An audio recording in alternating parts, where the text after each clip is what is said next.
आम्ही चाललो रतांबे काढूक. काय जाऊया तिकडे तिकडे चल.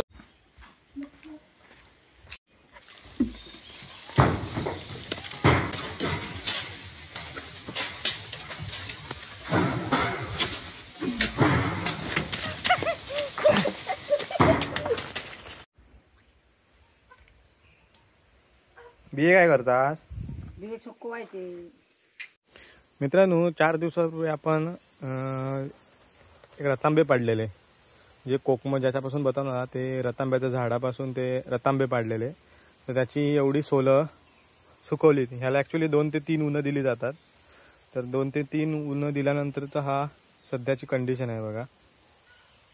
आता ही सोलं आम्ही पुढच्या वर्षीसाठी ठेवणार, कारण आता आमची ह्या वर्षीसाठी हे सर्व झालं आहे. तर ही आता आंब्याचं एक फूट असतं, त्या फुटामध्ये घालतो आपण. त्यामुळे एक आंबटपणा कोकमला छान येतो.